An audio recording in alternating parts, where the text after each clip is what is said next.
দৰ্শকসকলৰ বাবে এই মুহূৰ্তত লৈ আহিছোঁ এটা ডাঙৰ খবৰ কিয়নো দেখিবলৈ পোৱা গৈছে এতিয়া ৰাজ্যজুৰি এক প্ৰকাৰ নেৰানেপেৰা বৰষুণৰ বাবে পৰিস্থিতি ক্ৰমাগতভাৱে প্ৰতিকূল হৈ পৰিছে আৰু তাৰ মাজতে আটাইতকৈ উদ্বেগজনক খবৰ এয়াই যে কিয়নো ৰাজ্যখনৰ তিনিটাকৈ গুৰুত্বপূৰ্ণ জলবিদ্যুৎ প্ৰকল্পৰ বান্ধ এতিয়া খুলি দিয়া হৈছে সুইচ গেটসমূহ খুলি দিয়াৰ লগে লগে এতিয়া দেখিবলৈ পোৱা গৈছে এক প্ৰকাৰ ভয়ংকৰ পৰিৱেশৰ সূচনা এতিয়া ৰাজ্যখনত হোৱা দেখিবলৈ পোৱা গৈছে কিয়নো উত্তৰ অসমত ৰঙা নদীৰ যি নিপকুৰ প্ৰকল্প জলবিদ্যুৎ প্ৰকল্পই এতিয়া সুইচ গেট খুলি দিয়াৰ পাছত উত্তৰ অসমৰ বিভিন্ন প্ৰান্ত এতিয়া বুঢ়াই পেলাইছে মধ্য অসমৰ দুটাকৈ জলবিদ্যুৎ প্ৰকল্প সেয়া হৈছে খান্দাং আৰু আনটো হৈছে কাৰ্বিলাংপি জলবিদ্যুৎ প্ৰকল্প এই দুইটা জলবিদ্যুৎ প্ৰকল্পৰ কেইবাখনো গেট খুলি দিয়াৰ খবৰ আহি পৰিছে সৰ্বমুঠ তিনিটা জলবিদ্যুৎ প্ৰকল্পই অসমৰ বিভিন্ন প্ৰান্ত বুঢ়াই পেলাবলৈ হাতত বৰ বিশেষ সময় নালাগিব আৰু ইতিমধ্যে দেখিবলৈ পোৱা গৈছে ৰাজ্যখনৰ নৈপৰীয়া অঞ্চলবাসী অধিক সক্ষম হোৱাৰ প্ৰয়োজনীয়তা এই মুহূৰ্তত আহি পৰিছে ডাঙৰ খবৰ টাইম 8 দৰ্শকসকলৰ বাবে এই মুহূৰ্তত লৈ অহাৰ চেষ্টা কৰিছোঁ উজনি নামনি তেতিয়া এক প্ৰকাৰ জলপ্ৰলয় যদি উজনিৰ প্ৰেক্ষাপট চাওঁ তেনেহ'লে দেখিবলৈ পোৱা গৈছে উজনিটো এক প্ৰকাৰ ভয়ংকৰ পৰিৱেশৰ সূচনা হৈছে খুলি দিয়া হৈছে কেইবাটাও সুইচ গেট ৰাজ্যৰ বিভিন্ন প্ৰান্তত এতিয়া এক প্ৰকাৰ মহাপ্লাৱন সদৃশ পৰিৱেশৰ বিৰাজ কৰাৰ খবৰ এই মুহূৰ্তত আহি পৰিছে লামলাকটো সামৰি নিৰাপদ দূৰত্বলৈ ঢাপলি মেলিছে বৰ্ণাঢ্য জনতাই নিশাই ঘৰ দুৱাৰ এৰি নিৰাপদ দূৰত্বলৈ বন্যাক্ৰান্ত ভূমিস্খলন আৰু বানপানীত এই পৰ্যন্ত কেইবাজনো লোকৰ মৃত্যুৰ বাতৰি এই মুহূৰ্তত আহি পৰিছে অবৰ্ণনীয় পৰিস্থিতিৰ বাবে সাৱধানতা অৱলম্বনৰ আহ্বান কৰিছে প্ৰশাসনে মাইক যোগে ইতিমধ্যে বাৰম্বাৰ এই কথা ঘোষণা কৰিছে উপকূলীয় অঞ্চলত বসবাস কৰা লোকসকলক মুকলি কৰা হৈছে কেইবাটাও হেল্পলাইন নম্বৰ কেইবাটাও ফোন নম্বৰ ইফালে উত্তৰ অসমত ৰঙা নদীৰ পানীয়ে বুঢ়াইছে সমগ্ৰ বিস্তীৰ্ণ অঞ্চল এতিয়া ৰাষ্ট্ৰীয় ঘাইপথৰ ওপৰেও পানী বাগৰিছে উত্তৰ অসমৰ কেইবাটাও প্ৰান্তত ইফালে কাৰ্বিলাংপি আৰু খান্দাঙৰ পানীয়ে ভাবুকি আনিছে মধ্য অসমলৈ গুৱাহাটীৰ অৱস্থা তথৈবচ ৰাজ্যখনৰ প্ৰতিটো প্ৰান্তৰ খবৰ টাইম 8 দৰ্শকসকলক এই মুহূৰ্তত জনাম নামনি অসমৰ প্ৰেক্ষাপট যদি জনাওঁ তেনেহ'লে পাগলা দিয়া নদীয়ে এক প্ৰকাৰ সংহাৰী ৰূপ ধাৰণ কৰিছে নামনি অসমত এই মুহূৰ্তত টাইম 8 দৰ্শকসকলক কাৰ্বিলাংপি জলবিদ্যুৎ প্ৰকল্পৰ দৃশ্যাংশ দেখুৱাইছোঁ কাৰ্বিলাংপি জলবিদ্যুৎ প্ৰকল্পৰ উপৰিভাগ পানীৰে উপচি পৰাৰ বাবে কেইবাখনো গেট খুলি দিবলগীয়া হৈছে আৰু কাৰ্বিলাংপি জলবিদ্যুৎ প্ৰকল্পই গেটৰ সুইচ গেটসমূহ এইদৰে খুলি দিয়াৰ পাছত এই ধাৰাসাৰ যি প্লাৱন এই ধাৰাসাৰ প্লাৱন পৰিছে কপিলিত আৰু কপিলিত পৰাৰ পাছতেই কপিলিৰ যিসমূহ দাঁতি কাষৰীয়া নৈ উপনৈ আছে সেই উপনৈসমূহৰ অৱস্থাও এতিয়া ফেনে ফুটুকাৰে বৃদ্ধি পাইছে জলপৃষ্ঠ আৰু জলপৃষ্ঠ ক্ৰমাগতভাৱে বৃদ্ধি পোৱাত এতিয়া দেখিবলৈ পোৱা গৈছে পৰিস্থিতি ক্ৰমাগতভাৱে প্ৰতিকূল হৈ পৰিছে কপিলিৰ পৰিস্থিতি ক্ৰমাগতভাৱে ফেনে ফুটুকাৰে উফন্দি উঠাত পৰিস্থিতি ভয়াৱহ হৈ উঠিছে তেনে পৰিপ্ৰেক্ষিতত কপিলিপৰীয়া জনতাক এতিয়া সষ্টম হৈ থাকিবলৈ জনোৱা হৈছে আহ্বান আৰু কেৱল কপিলিপৰীয়া বুলিয়ে নহয় কপিলিৰ সমান্তৰালকৈ আন এখন গুৰুত্বপূৰ্ণ নদী সেয়া হৈছে হাৰিয়া বৰপানী এইসমূহ নদীৰ এতিয়া খৰস্ৰোতা সুত বৃদ্ধি পোৱা পৰিলক্ষিত হৈছে আৰু এই নদীসমূহৰ উপকূলত বসবাস কৰা যিসকল লোক সেই লোকসকলে এতিয়া লামলাকটো সামৰি নিৰাপদ দূৰত্বলৈ যে ঢাপলি মেলিব লাগিব সেয়া এক প্ৰকাৰ নিশ্চিত হৈ পৰা পৰিলক্ষিত হৈছে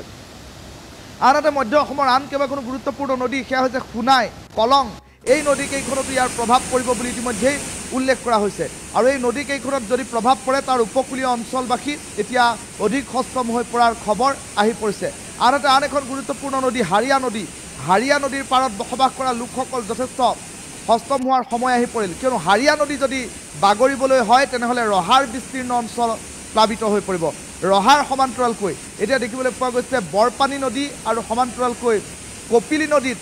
এই ভৰ পৰাৰ পাছত এতিয়া কপিলিপৰীয়া বহু লোক সষ্টম হোৱাৰ সময় আহি পৰিছে যমুনামুখ কামপুৰৰ বিস্তীৰ্ণ অঞ্চল এতিয়া প্লাবিত হৈ পৰাৰ খবৰ আহি পৰিছে আৰু তাৰ মাজতে কামপুৰৰ বিস্তীৰ্ণ অঞ্চলত বসবাস কৰা লোকসকলে এতিয়া সাৱধানতা অৱলম্বন কৰাৰ প্ৰয়োজনীয়তা আহি পৰিছে কিয়নো ৰাজহ চক্ৰ বিষয়াৰ কাৰ্যালয়ৰ তৰফৰ পৰা মাইক যোগে সাৱধানতা অৱলম্বন কৰিবৰ বাবে ঘোষণা কৰি দিয়া হৈছে কাৰ্বিলাংপি জলবিদ্যুৎ প্ৰকল্পই কিন্তু এই পৰ্যন্ত গেট বন্ধ কৰা নাই আৰু ধাৰাসাৰ পানী বাগৰি থকাৰ বাবে এতিয়া ক্ৰমাগতভাৱে খুব কম সময়ৰ ভিতৰত এতিয়া কলং কপিলি অথবা হাৰিয়া বৰপানী নদীৰ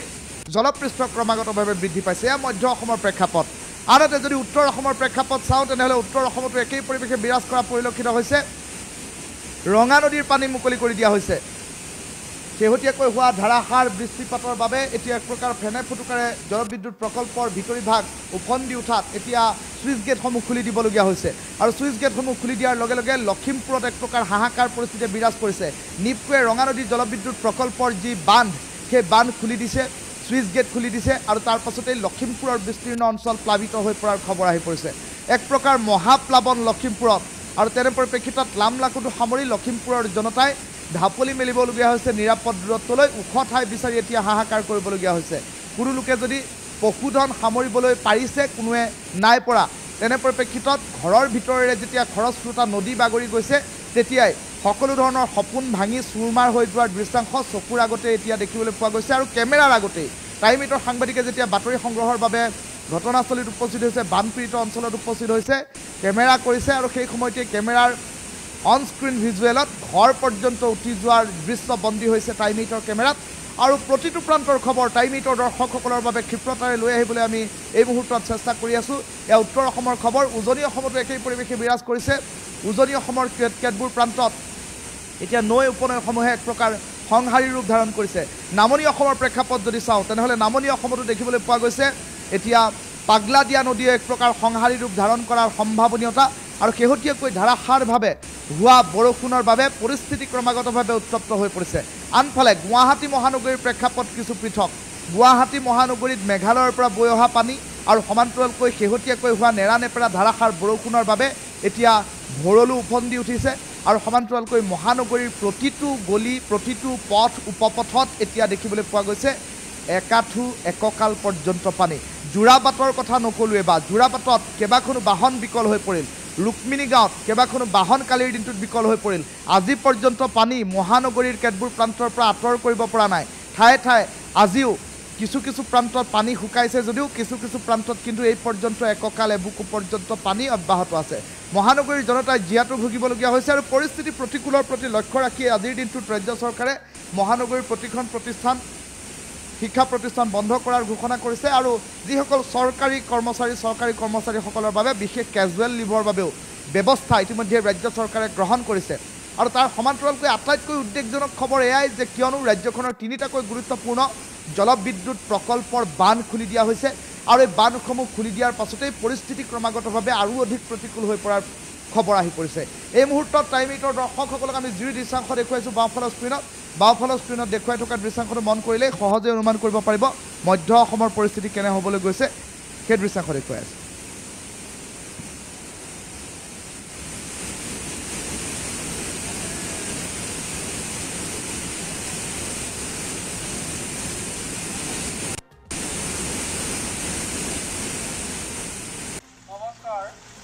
ৰাইজৰ প্ৰতি বিনম্ৰ অনুৰোধ,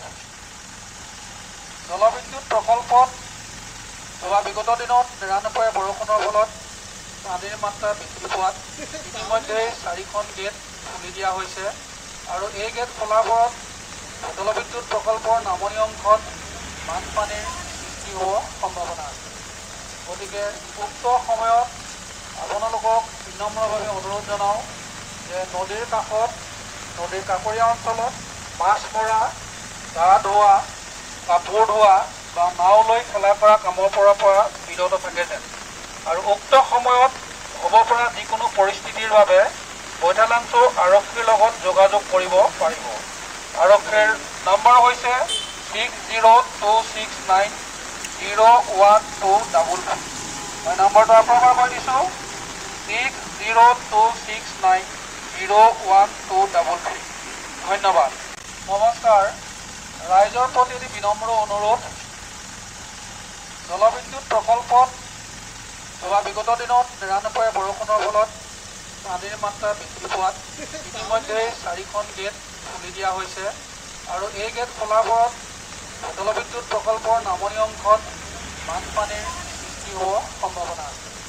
গতিকে উক্ত সময়ত আপোনালোকক বিনম্ৰভাৱে অনুৰোধ জনাওঁ যে নদীৰ কাষত, নদীৰ কাষৰীয়া অঞ্চলত মাছ মৰা, গা ধোৱা, কাপোৰ ধোৱা বা নাও লৈ খেলা কৰা কামৰ পৰা বিৰত থাকে যেন। আৰু উক্ত সময়ত হ'ব পৰা যিকোনো পৰিস্থিতিৰ বাবে বৈঠালাংচ আৰক্ষীৰ লগত যোগাযোগ কৰিব পাৰিব। আৰক্ষীৰ নম্বৰ হৈছে 602690